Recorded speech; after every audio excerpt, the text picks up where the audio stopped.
Shalom Israel with the Israelite School of Universal Practical Knowledge. Start out at 1 West 125th Street, Harlem, New York, under Commanding General Yohana. It's the Friday night Lashawan Qadash class where we break down the scriptures, Salakia, from a linguistics perspective. You know what I mean? So that you get a full 360 scope of your culture and identity. You know what I mean? We've been teaching Blacks, Hispanics, and Native Americans the true culture and identity since 1969, something that your Christian pastor is ill-equipped to do because they neglect things like the language and the culture that is within the Bible and the people that the Bible is about. You know what I mean? That's why they get common misconceptions, or like the congregation, rather. The Christian pastor, you know what I mean? He's just a liar and a snake and a damn of his father, the devil. But the congregation, you know what I mean, is allowed to be so brainwashed because your Christian pastor is ill-equipped to, you know what I mean? They negate things like, you know what I mean, like the things I just mentioned, the culture and the culture and the people that this Bible is talking about, and the language of the people and how it's relevant today. You know what I mean? They make it seem like it's a fairy tale book. So because that's the narrative of the Christian church, like you, even whether you sincere or not, because a lot of people, you know what I mean, like what they say, if you scared, go to church. You know what I mean? That's the epitome of our people. That is literally how we are, where, you know what I mean, that's where you go when, you know what I mean, if you want to leave, if you don't want to be up in here, I mean, because the scriptures say, like the brother brought out yesterday, you know what I mean, if you come to serve the Lord, prepare your heart for temptation. You know what I mean? Your faith is going to be tried.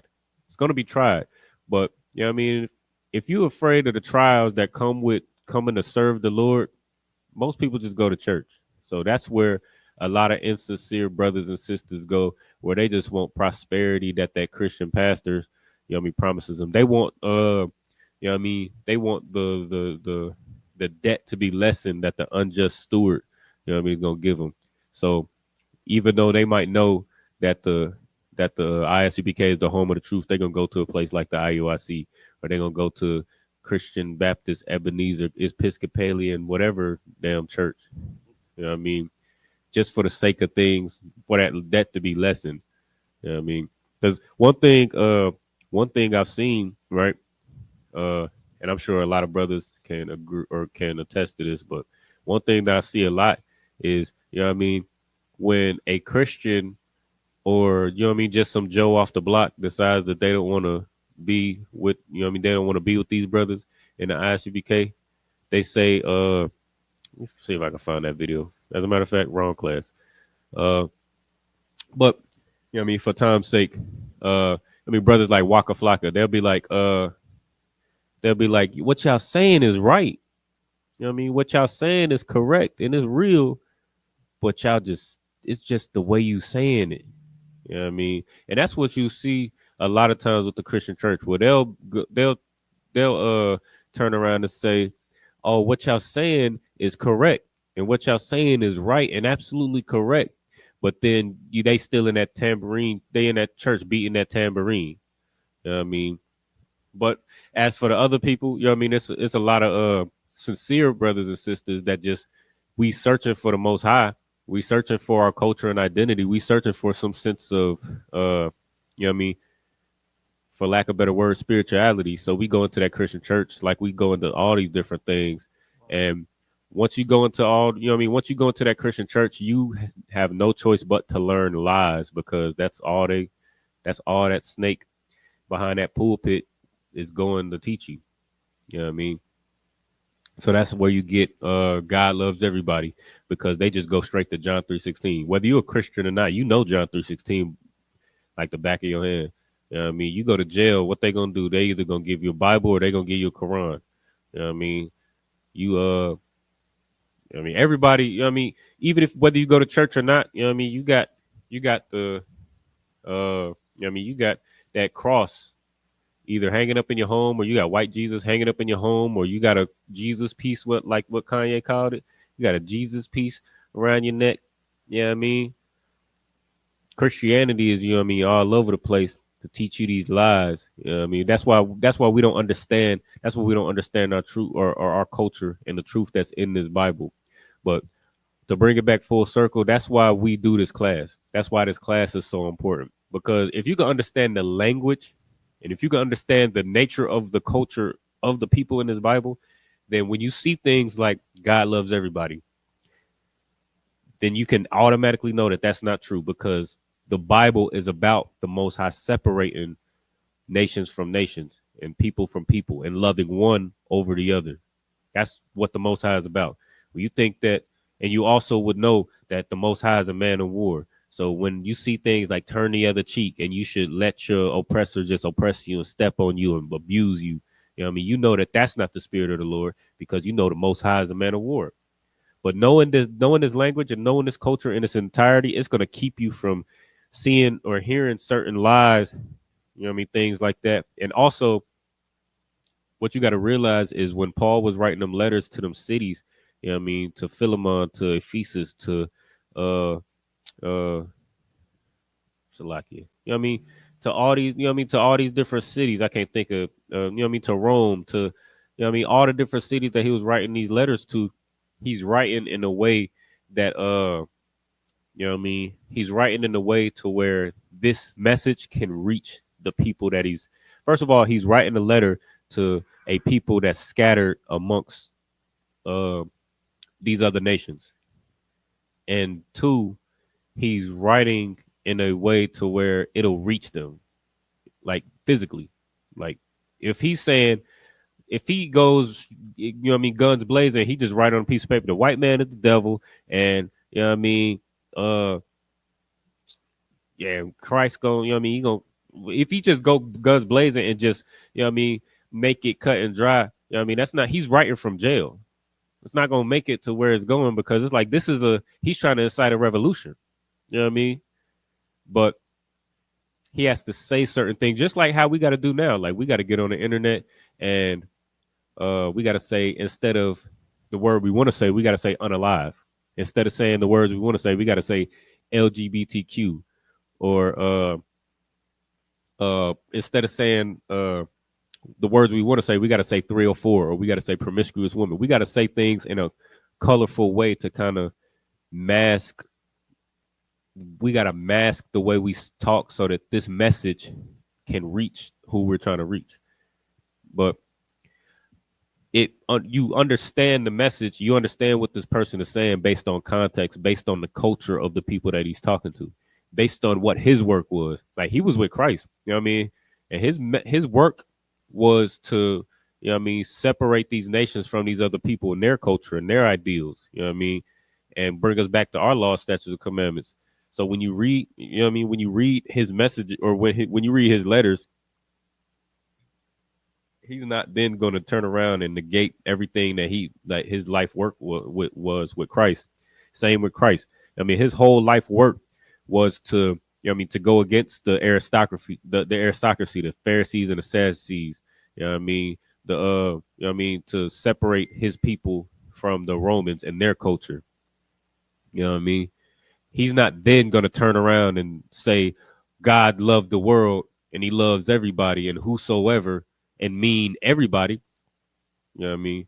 Same with the, you know what I mean, the Constitution, when they said all men are created equal. They're not going to then their whole point was to enslave blacks, Hispanics, and Native Americans. They're not going to then write a document that says all men are created equal, because then that would mean all the slaves would be equal. So again, like understanding the context and the culture and all of those things, that helps you not be fooled by these liars. So when they say certain things, you just automatically know that that's not true. All right. But it's like you make sure you like, share, subscribe to the channel. Make sure you, you know what I mean? Hit that QR code if you got any questions outside of class time. You know what I mean? So you ain't got to wait until we go live, or you got to wait until next class or we go to camp to ask your questions. Hit that QR code, and morning, noon, and night, brothers will be in that chat to answer all your questions and solve all your problems. Or if you're a challenger, you know what I mean, you a heckler, you know what I mean, you can heckle. Well, I don't advise that, because, you know what I mean, if you're not sincere, then, you know what I mean, you just get removed, I'm sure. But, you know what I mean, even if you don't agree, you know what I mean, even if you think one way about the Bible and you just don't understand the Bible, because, you know what I mean, if you think God loves everybody, or, you know what I mean, Christ died for everybody, or whatever the case is, any of those things that don't align with the Bible, you just don't know the Bible. And that's just that. But if you got any questions, you know what I mean, you can hit that QR code as well. And Lashawan Qadash questions related questions as well. You hit that QR code, and it'll be a brother that'll either, it'll be a brother in there that's efficient in Lashawan Qadash, or they can direct you to a brother who is efficient in the Lashawan Qadash and get those questions answered as well.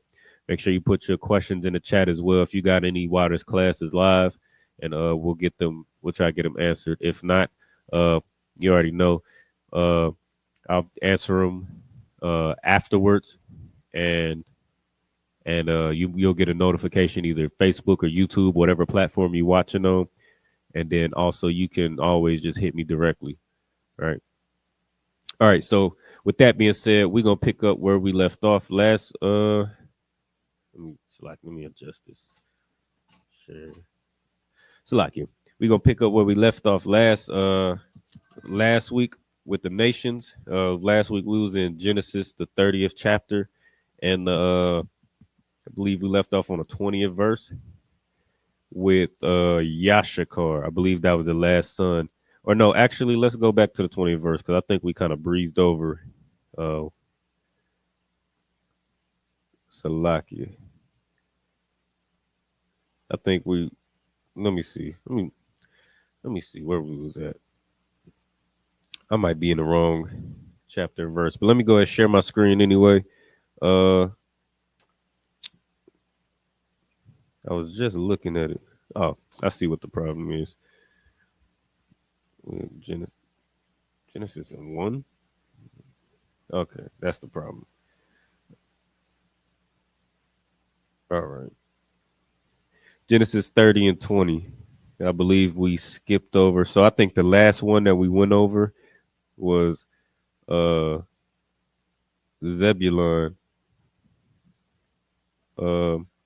Zebulun. And then, okay. But what we was doing last week, Salakia, what we was doing last week was going over the 12 tribes of Israel, their names, where they get their names from. And this is again, like, this is so important for our culture for us to understand, because like our culture is in everything that we do, or our culture is in everything that we do, or everything that we do is in our culture rather. So what we eat, what we, where we, who we sleep with, what we celebrate, how we name our children, all of those things are in our culture. But like we was talking about last week, if you don't have any of those things, then we just do anything.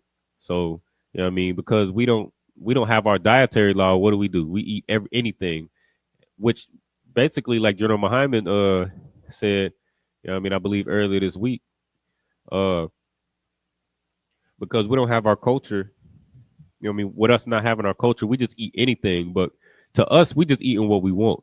But really, we eat what our oppressor wants us to eat.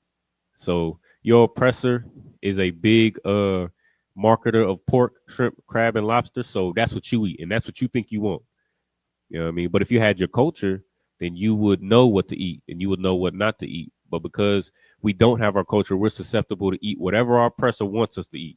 Same with these holidays. We don't have our culture, so we don't know what to celebrate. So what do? We celebrate anything. But in reality, we celebrate whatever your oppressor advertised to you. Last week we went into National Corn Dog Day, which is crazy. But like, guess what? I know it sounds funny. I know it sounds crazy, but guess what? March 15th, let me still watch and see how many corn dogs, you see in brothers and sisters' hands. You're going to be in a corn dog festival with the dress like a whole corn dog. And that's just what we be on, because we don't have our culture. And we think that it's just something that we want to do because it's fun. Like, oh, Christmas is fun. I love Christmas. You ask any black person, you'll be like, why are you celebrating Christmas? Knowing what it is. Like, every black person gonna tell you, oh, I know that it's this, that, and the third. I know it's Saturnalia and it's a pagan holiday and all of this. But to me, it's about this, that, and the third.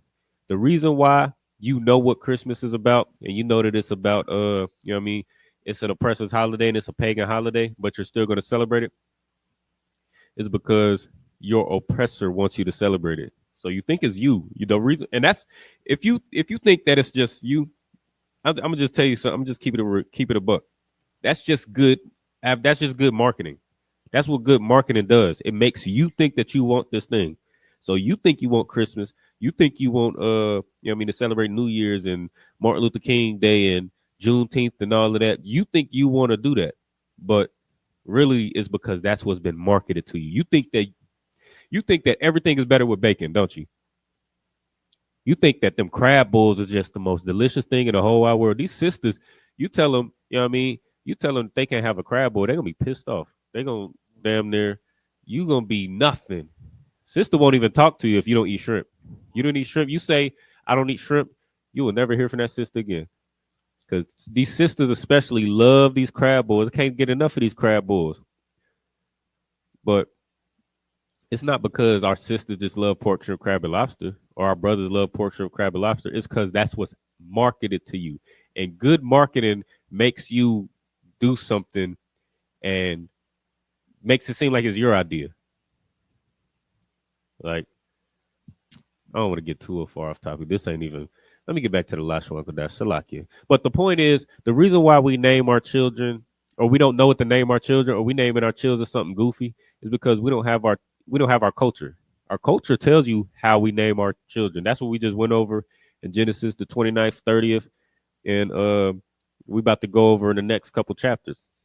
You know what I mean? Where everything, even down to the heathens, like their names, and we're going to get into a little bit of the heathens as well, either in this class or the next class. But, you know what I mean? Even the heathens' names and the names of their nations, I believe we went into Esau and Edom a while ago. But even the heathens' names aren't just frivolous. It's not just like we just name them because just for the hell of it. Like their names are it's like their names have meaning as well. You know what I mean? But the reason why we just name our children Airplane Jones Jr. is because it's just we don't have our culture, so we just left to name our children anything. But you know what I mean? Whole point of this class, the takeaway from this class is for you to, one, understand the culture of how names are formed in the Bible, how names are formed in the Bible, what the names of the 12 tribes of Israel are, which is our forefathers. So it's important to know these names, and also so that you can understand the spirit behind, naming your child, so that you don't name your child something goofy like Airplane Jones Jr. That's crazy. Airplane Jones Jr. is crazy. That's two generations who didn't pass that name down. And I know it sounds funny, but like that's what we do. Your father was named something goofy, or your grandfather was named something goofy. So we'll pass down that same goofy name to our son. And then our son, or not our son, to your father. And then now your father got some goofy name, Junior.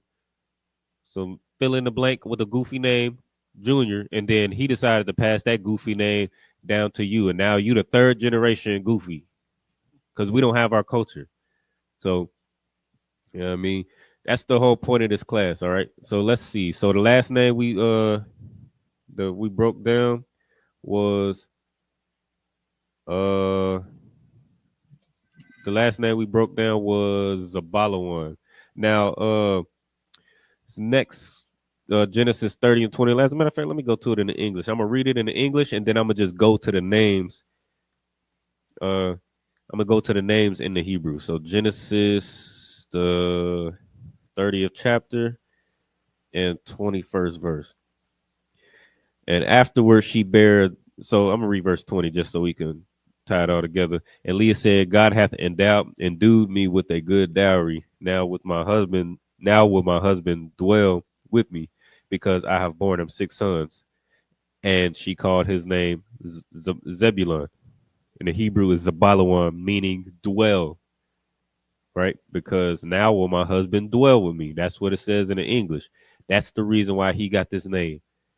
Because that was the spirit, but that's the spirit behind his name. Because that's what was going on. And that was the spirit behind her having all these children.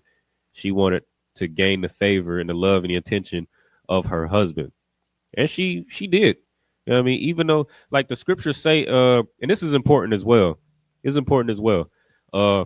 where again, I believe last week we talked about this, where sisters think that you could just give a man a child and he's supposed to just love you because you know what I mean, you popped out some little ones for him. You know what I mean? Where that can, you know what I mean, soften a man's heart towards you, but that it don't work like that. Because the scriptures always also say regarding Rachel and Leah, says Rachel was fair to look on, but Leah was tender-eyed, meaning Rachel was bad. Rachel must have been, you know what I mean? Rachel was you know what I mean, a pretty, you know what I mean, beautiful woman. But Leah, she was tender-eyed, meaning she was soft, she was gentle, she was delicate. You know what I mean? She was sweet and kind. That was her personality. Like she was good to him. You know what I mean? And that's the important thing that sisters got to understand too. Like if you want and first of all, when I say this, because I already know sisters gonna be like, I don't care if no man want me or this, that, and the third. That's the wrong spirit. Because yes, you do. Yes, you do. But the problem is you just want the wrong type of attention because of pride. But if you want the right man to, you know what I mean, to be with you and stay with you, then you got to work on that character a little bit. You know what I mean? And that's why Leah is having all these children, because her character was right. You know what I mean? She was kind, she was sweet, and the Lord was with her. But that's just what you got to understand. If you really want a husband, you know what I mean? If you really want a man to stay with you, and that's what you got to understand too. It's like you I don't want to get too far off topic, but you know what I mean? These you might because of pride, again, because your pride is gonna tell you I don't need no man. Your pride is gonna tell you F these niggas. Like it. I tried to censor it. But your pride is gonna tell you, you know what I mean, you know what I mean, all of these things because of the music that's again propagated to you, advertised to you, all of these things that's pushed to your face. Now you think that you don't need a man. But it never fails where a sister, you know what I mean, gets older and she's, you know what I mean, alone. You got Vivica A. Fox and what's her name? What's that sister name that's lives on Power? Damn. Can't remember her name. She was the main, you know what I mean? And Baby Boy. What's her name? Good? No, Baby Boy. What the hell is her name? With Tyrese and Taraji P. Henson's daughter. You know what I mean? Where after they get old, you know what I mean, they want a man. Like they confess like I want a man. And you know what I mean? So for you not to be that type of sister, you could just learn and just be the type of woman that a man wants to stay with. You know what I mean? So again, to reiterate, you know what I mean? You gotta, you know what I mean, work on that character a little bit. And that's what you see, you know what I mean? When you see this sister, you know, I mean, having these babies and having these, you know what I mean, having these children. And even though, because I believe what's his name? Jacob, he came for Rachel. But I think Leah had most of his children. You know what I mean? But even if he wasn't physically, you know what I mean, attracted to her initially, he kept tying fire to her. You know what I mean? That's what you got to understand. Your character, a lot of times, trump out. You know what I mean? Means more than what you think matters. Like our sisters think that, you know what I mean, just because you cute or you might, you know what I mean, have a little tail on you, you might have every thought. You know what I mean? All the gifts that, you know what I mean, a man want and like. But at the end of the day, that character means a lot more. All right, that's what you're seeing here. Salakia. All right, so verse 21, right? And afterwards she bare a daughter and called her name Dinah. So I think she about I think this is about the Salakia. I think it's about the 6 or 7. I think she might be on 8 children by now. 7 or 8 children. But and afterwards she bare a daughter and called her name Dinah. In the Hebrew, Dinah is Diana. All right, let's see what that means. Means derives from the root word don, or like it derives from the root word don with a ya in the middle. A ya in the middle typically means past tense in a general sense. Like adding the ed to a word. Like if there's no particular, what's the word? If there's no particular like specific point of view, like we got past tense, the how to conjugate a verb through past tense on the board. Let me go ahead and share that on the screen as well. As a matter of fact, don't worry about it. I shared it last couple classes, and then it's in the physical class. So, yeah, I mean, already did y'all this favor. Now y'all gonna have to put in the work yourselves. Salakia. All right, but we got past tense, the process of conjugating a verb in past tense written on the board. But that's from the context of I, or like for example, we use the word see. So to say I saw, you would use a specific conjugation. So it's to say I saw, it will be anya ra'ataya. To say you saw, it'll be atha ra'ata. It'd be a different conjugation. To say he, it would be hawa'a ra'a with no conjugation. She, it will be haya'a ra'a ha, right? Different conjugation. We, it will be anak nawa ra'a nawa. So nawa would be the conjugation for that. But if you don't have it's like it almost when you don't have a specific point of view, or like a I, you, he, she, we, y'all, they, then you would typically see that ya in the middle. But so the root word is done. That ya in the middle is like to past tense, right? And the ha at the end makes it tend to be attached to sisters' names to indicate femininity, or servile tense. Ha is a servile tense, right? So you'll see in sisters' names, it'll be like a root word with a ha at the end a lot of times. Not all the time, but a lot of times you'll see that ha at the end of root words to indicate femininity, or like the end of a sister's name. So Dan just means to judge. Dayan means judged, like you see down here in the description. Dina is a personal name in the Hebrew Bible meaning judged or vindicated, right? That's what I was just describing. All right. And then the ha at the end means feminine, or to indicate a female's name. All right. So next verse. All right. Verse 22, and God remembered Rachel, and God hearkened to her and opened her womb. All right. So Rachel really wanted to, you know what I mean? She really wanted to have children with you know what I mean, Jacob. She wanted to give him children. And it's not to say, I'm not gonna say her personality or her character wasn't all that. I don't know. I don't think it specifically says, but what I do know is that, again, Leah was described as tender-eyed. You know what I mean? Rachel was just described as bad. And then I also know, you know what I mean? I believe at the top of this verse, if you go to the first verse, Rachel, I'm going to go to the first verse. It says, and when Rachel saw that she bare Jacob no children, Rachel envied her sister and said unto Jacob, give me children or else I die. You know what I mean? So in verse 2, and Jacob's anger was kindled against Rachel and said, am I in God's stead, who hath withheld from thee the fruit of thy womb? Right. So I do know those things, and that's, you know what I mean? I do know those things. But I don't know. It doesn't, other than that, it doesn't really speak on her character like that. And then right after that, she did give, you know what I mean? She did say, you know what I mean? She did get a man another wife. So, but, you know what I mean? The Lord heard Salakia. Trying to get back to the verse. Verse 22, and God remembered Rachel, and God hearkened unto her, opened her womb, because she desperately wanted to give Jacob children. Verse 23, and she conceived and bare a son, and said, God have taken away my reproach.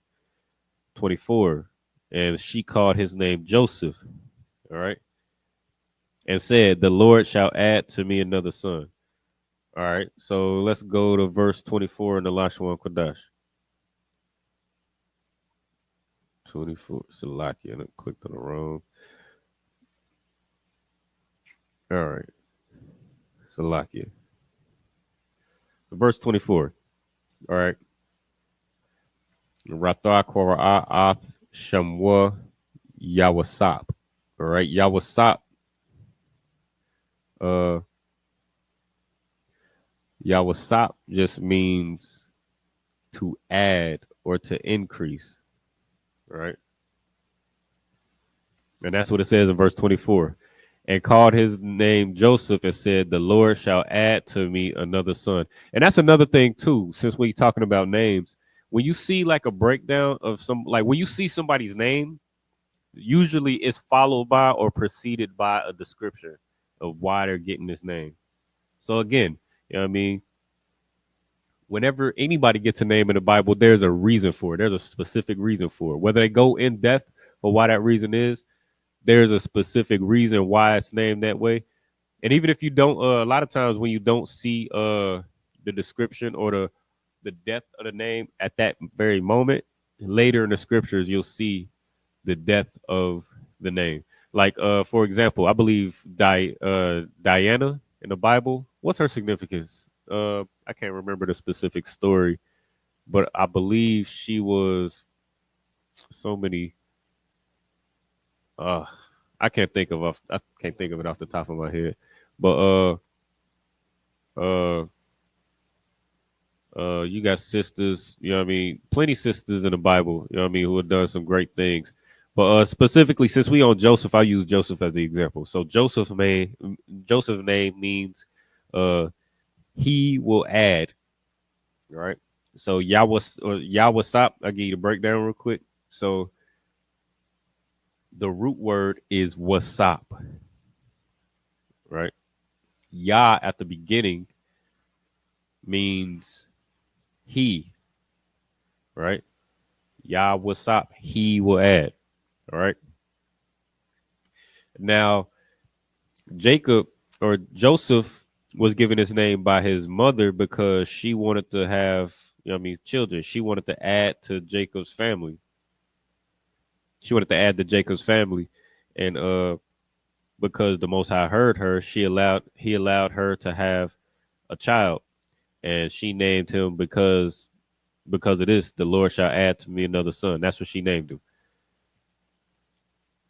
But, you know what I mean, you fast forward to Genesis to, you know what I mean, you fast forward to, I believe, 40, you know what I mean, 42nd, 43rd, or 44th chapter, where we read about Joseph in Egypt. You know what I mean? You see the works that he did. You see how he was able to add to not only Egypt, you know what I mean, because he started off in captivity. You know what I mean? His brothers dumped him in a hole and sold him to I forget who it was, what nation it was, but he sold him. Basically, he was property from the jump, where his brothers sold him to a nation of people, and then that nation of people sold him to the Egyptians. You know what I mean? And he was sitting in jail. He was sitting in jail, and then I forget what he was doing, where he wasn't in jail anymore, or he was a servant, right? So he was Joseph. He was a servant, you know what I mean? Because he was sold into basically slave labor. So he was a servant, and then one of what's his name, Pharaoh's wives wanted to sleep with him, and they was like, he didn't want to sleep with her, you know what I mean? Obviously, and the woman was getting rejected by this what she looked at as a slave, you know what I mean? And this goes to show you, I mean, we've seen this before. You know what I mean? Even in American captivity, where the, you know what I mean, master wife want to sleep with you and all of that, and you either sleep with her, or if you don't, she gonna try to say that you did something heinous to her, which is what this woman did. You know what I mean? So she lied and said that he tried to take advantage of her, and they threw him in jail. You know what I mean? But he went from jail, long story short, to being the second in command under Pharaoh. And even under Pharaoh, Pharaoh was like, I will only, paraphrasing, he said, I'll only have more power than you in my house. So like in the decision making over the nation, Joseph was the decision maker. of how to handle the famine, how to deal with you know what I mean, the 7 years of plentiful harvest. I mean, how to prepare for the famine, during the famine, how to distribute the, you know what I mean, the things that they had saved. You know what I mean? He had the wisdom and understanding to make decisions. You know what I mean? So that's how Pharaoh looked at him. He was like, the only place that I will have more uh jurisdiction than you is in my house. You know what I mean? But you see, you know what I mean, you see, you know what I mean, you fast forward to those chapters I just mentioned, and you see how Joseph was able to add to not only Pharaoh's house in Egypt, but he was able to add to his family, where his family was they didn't prepare for the famine. Uh they didn't prepare for the famine because they wasn't in Egypt, so they wasn't, you know what I mean, they didn't have the understanding that Joseph had. So, but they was, you know what I mean, they was coming in, they was like, Isaac was, or it's like Jacob was about ready to die. You know what I mean? He was about ready to, you know what I mean? He was about ready to die. He was grieving. They didn't have the resources that they need, so they came to Egypt to deal with the Egyptians to get resources. Long story short, they went from that situation to now. You know what I mean? They grew and mighty to where you go to Ezekiel, or not Ezekiel, Salaki, Exodus, the first chapter, when Pharaoh passed and all of that, and Joseph passed, the Egyptians was looking like, who are these people? They become mighty. They become more mightier than us. You know what I mean? So they wanted to put us in captivity again. But that just goes to show how, again, going back to Joseph's name, how Joseph was able to add to his family. All right. So you might see right now, like, it might not give too much depth to, like, or too much depth of it, like his name right now. Right now, just like, okay, the Most High added a son to Rachel, you know what I mean, to Rachel, but he also added to Egypt, and he also added to his family, to his nation. You know what I mean, but let's keep on going. Now, this, of course, Joseph isn't one of the 12 tribes of, or the 12 tribes that you see today, but he did have, and I don't think we're gonna get to it tonight. We might get to it next week, but he did have two sons, Manasseh and Ephraim. All right, and we'll get into what them names mean uh when we'll get to it. And let's see where we at. And it came to pass when Rachel born Joseph that Jacob said, "And the Laban sent me away." All right, so this part, you're not having children for a little while, because it's time for Joseph to, you know what I mean, pack up and move. All right, he trying to get up out of here. All right. 31. Let's see. Salakia. Let's see. Good night. Salakia.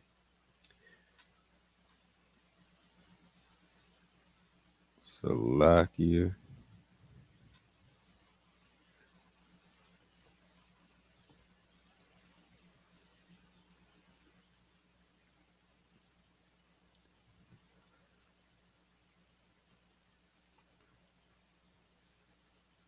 All right.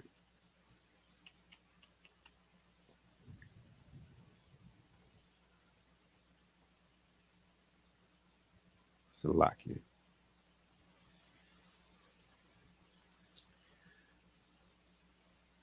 All right, since we, you know what I mean, since we on the topic, let's go ahead and just look at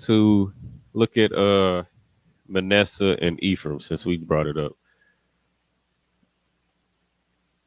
How you Manasseh. So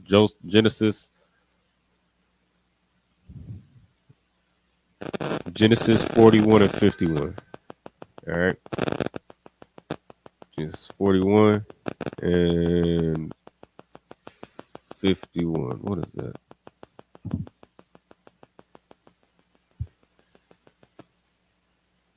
$51. All right. So Joseph, at this point, you know what I mean, just to get a backdrop. So at this point, Joseph is At this point, Joseph is in Egypt, and he went from, that situation I just described, where he was a servant in Pharaoh's house, then he was thrown in jail or in ward, basically awaiting the judgment for the accusation. But then uh it was told to Pharaoh that he was able to interpret dreams, and he had this gift, so he brought him out of prison, or he brought him out of ward to be basically his right hand man. You know what I mean? So at this point, Joseph, I believe, let me see. What the hell? 41 to 51 slacking. Okay, so at this point, 41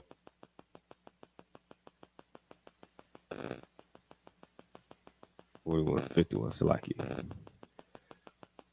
So at this point, Pharaoh had already given him this power, and he was in the, I'm not sure oh yeah, this is right before the famine, but this is right after Pharaoh or Joseph had interpreted the dream for Pharaoh and gave him that warning.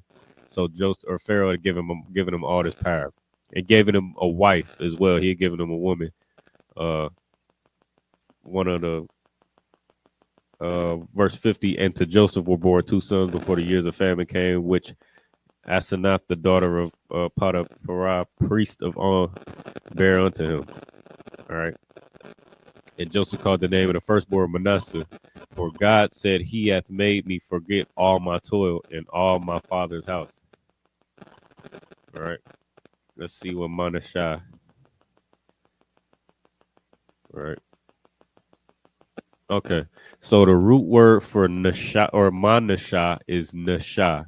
Right. We'll highlight it right here. So this is the root word. Let me make sure you can see this.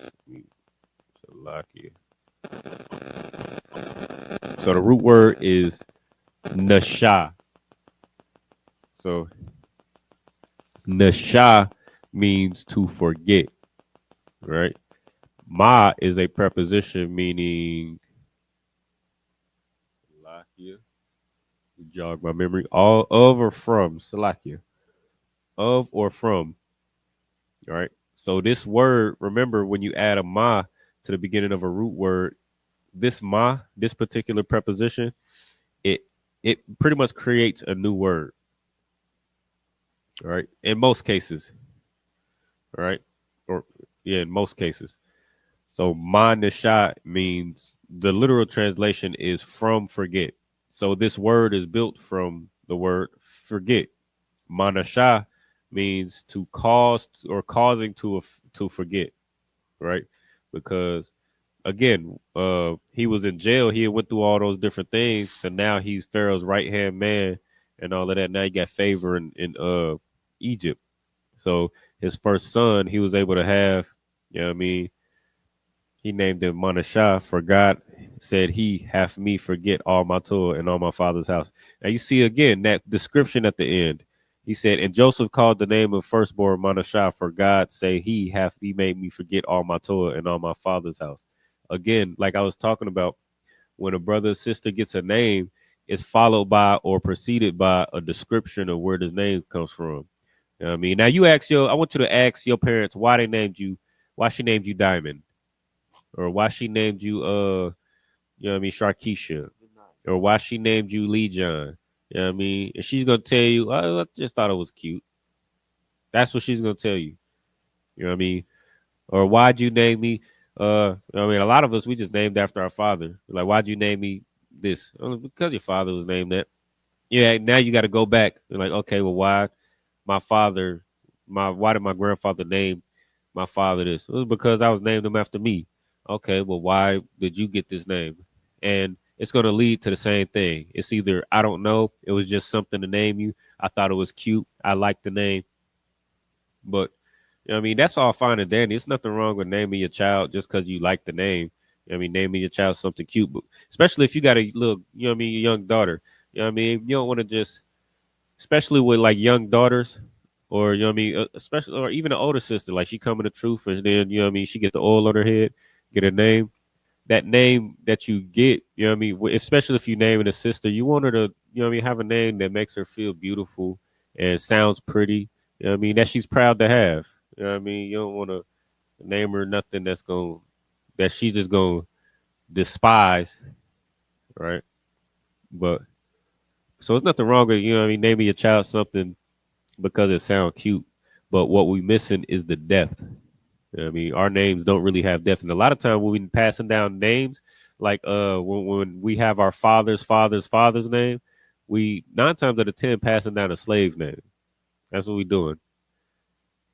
All right. Salakia.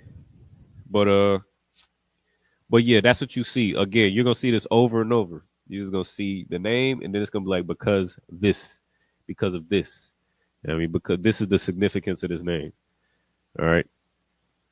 Verse 52. Let me go back. And if you're watching at home, by the way, I got Bible Hub on the screen. It'll help you if you follow along not only in the Bible, like the English Bible, but have Bible Hub as well. And you know what I mean? I know it sounds like a lot to do. You know what I mean? If that's too much to do, then you know what I mean, you might be in the wrong place. Because we here, this is the Israelite school of universal practical knowledge. You know what I mean? We're teaching our culture and we're learning our culture. So if you're gonna learn something, you know what I mean, this ain't the Christian church where you just go in there and you just go ahead, Pastor, and you just nod and shake your head and fan yourself with that big old white hat. This ain't that. You know what I mean? This is a place where you're actually going to learn the Bible. And I know that's something that we not necessarily, I mean, we don't it's I know it's not something that we necessarily used to because of we used to the cadence of the Christian church where you just go in there and you just no one sees you and you hope no one sees you. That's why we used to go to these big old Christian churches. You know what I mean? Because you don't want a spotlight on you. You know what I mean? You want to be a very small, you know what I mean, very small part of that church. But you know what I mean, this ain't that. You know what I mean? You're gonna actually learn in here. You know what I mean? You're gonna actually learn something in here. So if you got your it would help you. And it's not a lot. You know what I mean? I'm teaching right now and I have both resources. Not only do I got Bible Hub up on the laptop, but I got Bible Hub on my phone and I got the scriptures. I got the scriptures out as well. So I'm switching between all these resources and it's not as hard as you know what I mean it sounds. So and on top of teaching. So you know what I mean you see us do it all the time. It's not that difficult. It's just you know, we just not used to participation in the Christian church. So now we go into we a lot of times we come into the ISUPK expecting it to be a church, a Christian church, but we teach it here. All right. So make sure you got your learning utensils. Make sure you switching back and forth. So as I'm breaking it down, you can digest what I'm talking about, so that when you see these things next time, or when you see anybody's name, you can kind of know what to do, how to find out what this name means, or you know what I mean? You know what these 12 tribes names are and what they mean. All right. So where was that? 52. All right. So and the name of the second called he Ephraim. Now again, it's like it. I'll usually, you know what I mean, normally we would share the scriptures on the screen as well, but obviously I got Bible Hub shared on the screen. So I'm reading the English scriptures. I'm reading the English scriptures, but I can't share right now. All right. Or I guess I suppose I could, but you know, I'm gonna let you do some work. All right. And the name of the second called he Ephraim, for God hath caused me to be fruitful in the land of my affliction. All right. Now, what you want to do before we go into the breakdown from the English, you should be able to tell what the name means. So read it again. And the name of the second called he Ephraim, for God has caused me to be fruitful in the land of my affliction. All right. So based on that, what you think? I almost said it. What you think Ephraim means? Let me give y'all a second in the chat. All right.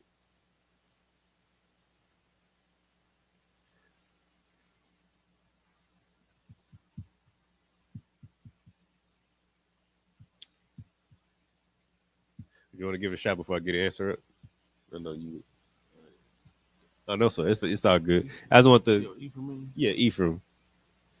Oh, okay.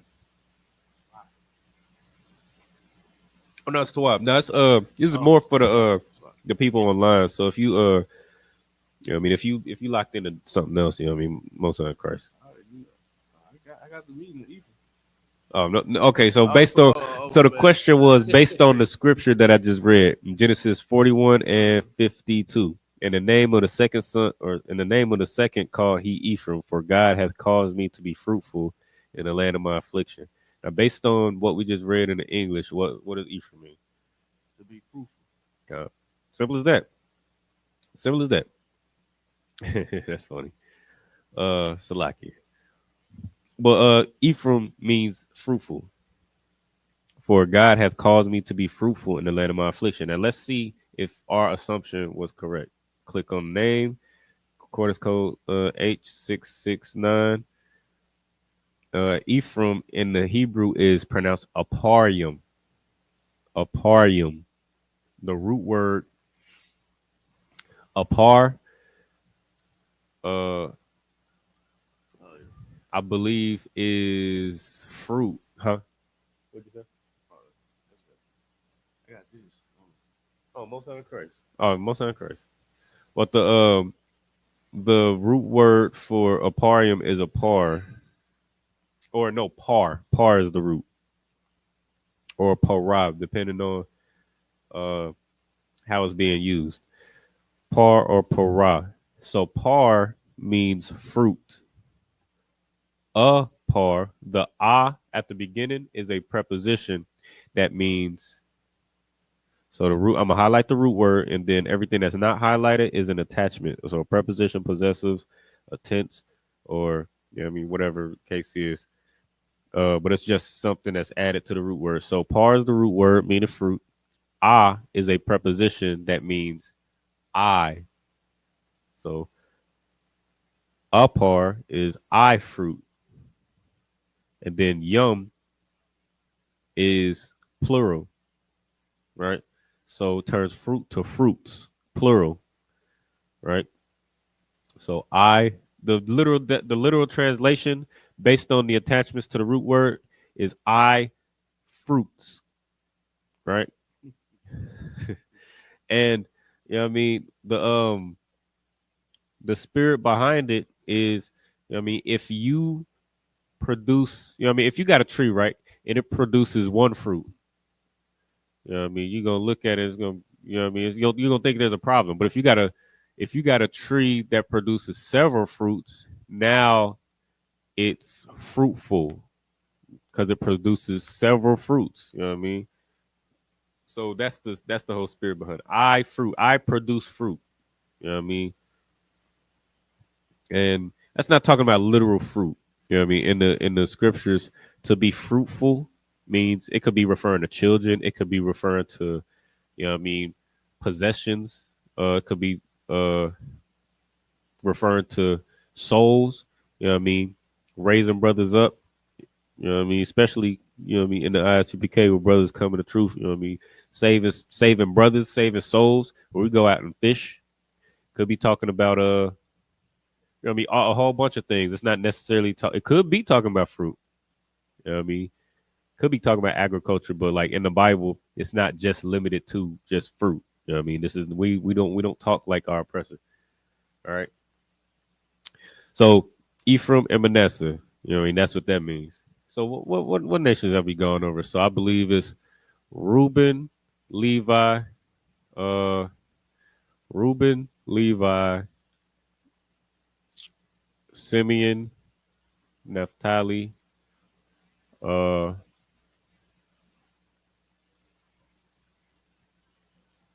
Judah,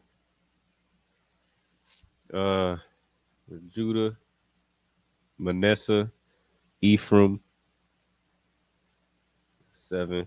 So we uh missing 5. So Benjamin, uh, let's see. I think we did skip because at this point when Joseph is in Egypt, uh, what's his name? Israel or Jacob, he had Benjamin. All right, so let's go to Benjamin real quick. Let's go to Benjamin. Let's see. Benjamin.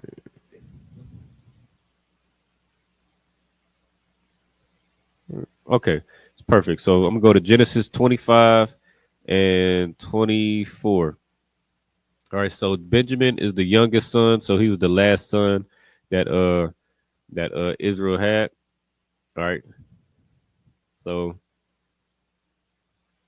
it's going what we gonna read right here is just gonna lay out all the sons. All right, I should have really just went here first, but no, actually, the reason why I went to the the actual birth of these children is because it gives the actual description of why they were named this. But for time's sake, just so we could get through the rest of these, because I want to get to the other nations as well. The heathen nations. But just for time's sake, go to Genesis 35 and 20. I'm gonna start with 22. Genesis 35 and 22. All right, so it says, and it came to pass when Israel dwelt in that land that Reuben went and lay with Bilhah his father's concubine, and Israel heard it. Now the sons of Jacob was 12. Okay, so now the sons of Jacob were 12. All right, and it's going to run down to 12 sons. So verse 23, the sons of Leah, Reuben, Jacob's firstborn, and Simeon, and Levi, and Judah, and Issachar, Zebulun. All right, so we went over those, right? The sons of Rachel, Joseph, and Benjamin. So Joseph, one we just went over. Benjamin, we're about to go into Benjamin in a second. As a matter of fact, let's do it right now. Verse 24. Let's hit this twice. So Banya, Rachel, Yawasap, Wa Banyamya. All right. That's what it says in the Hebrew. All right.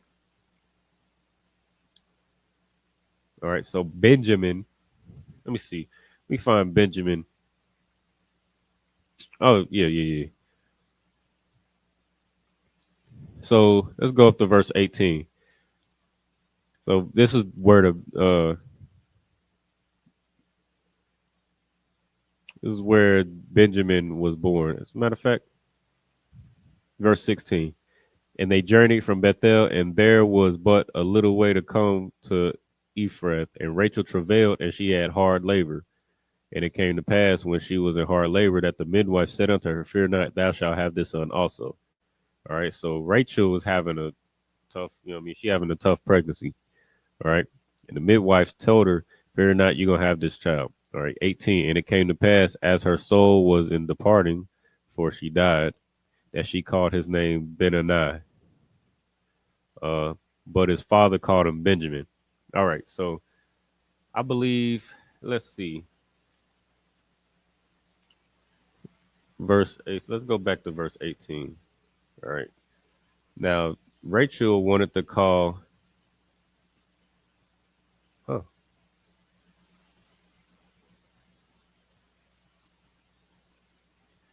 So, Salakia. Ratha Kwara'a Shamwa Ban Awanya. All right. So, Ban Awanya.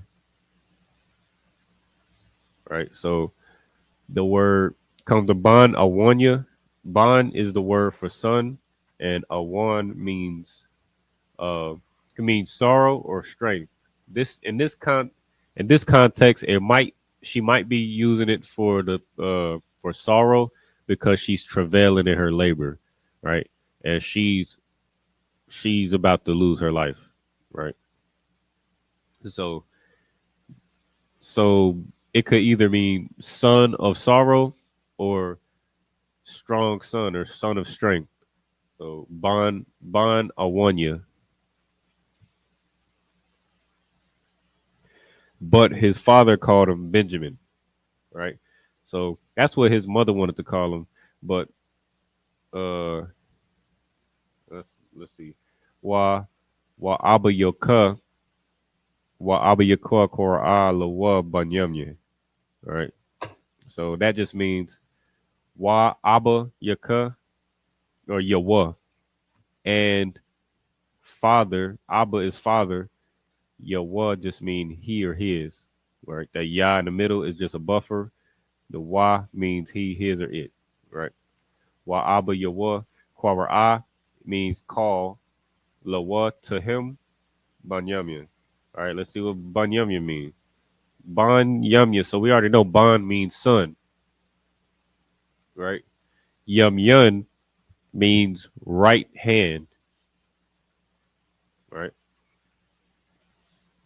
So the translation for Benjamin is son of the right hand, right? All right, so we just went over what is it? Where we at? So like I just want to get a couple more names before we close out. But I want to finish these last couple sons from the 12 tribes of Israel, and then next week we're gonna go into the other nations.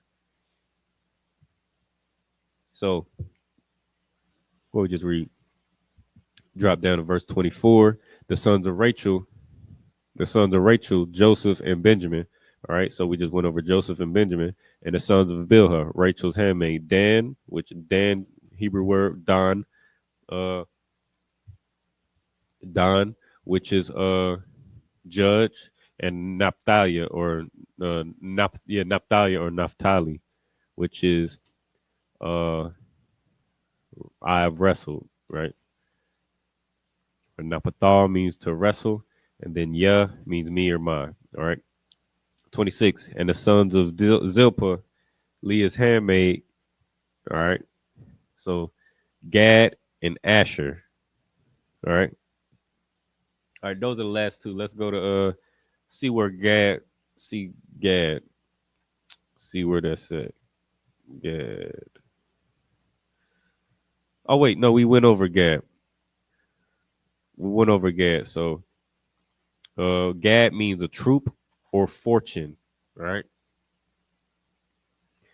And then Asher, the last one. Oh wait, we went over that one as well. So verse Genesis 30 and 13, Leah said, happy and not happy am I, for the daughters will call me blessed, and she called his name Asher. So happy am I. Asher means happy or blessed.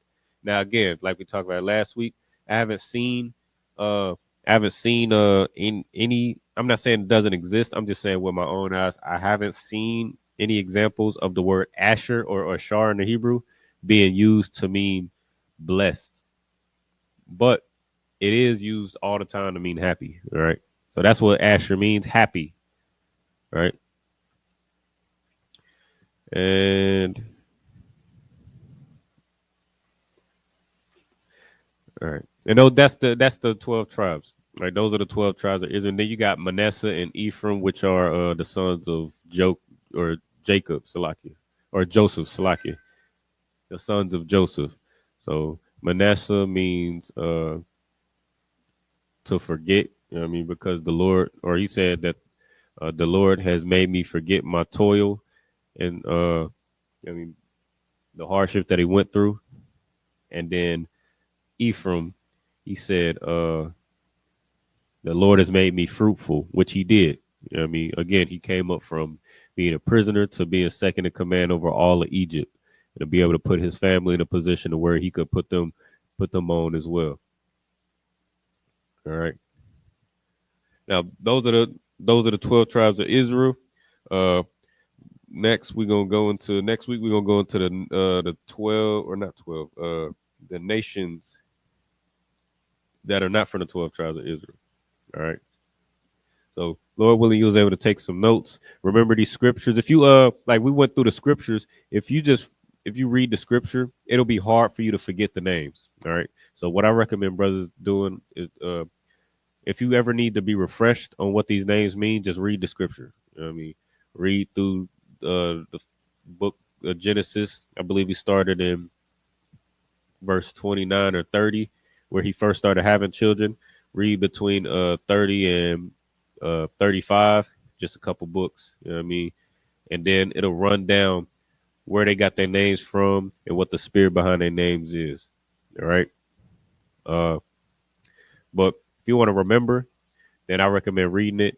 I hope, Lord willing, you took some notes. If you didn't, you can always pause the class, rewind the class, and take notes, watch the class again once the live stream is over, uh, and watch the previous class over as well. You know what I mean? But with that, let's say Modulus means to stand. We'll give a courtesy salute to the brothers. Individual Madu Shabbat and Majum, Barak, Yahweh Shimi Al Shabrakta, Yadu Matai. Sorry, I'm going to turn face the sisters, give courtesy salute to the sisters. Individual Madu Shabbat and Majum, Barak, Yahweh Shema Al Shimi Al Shah, Yadu Matai. Bless you.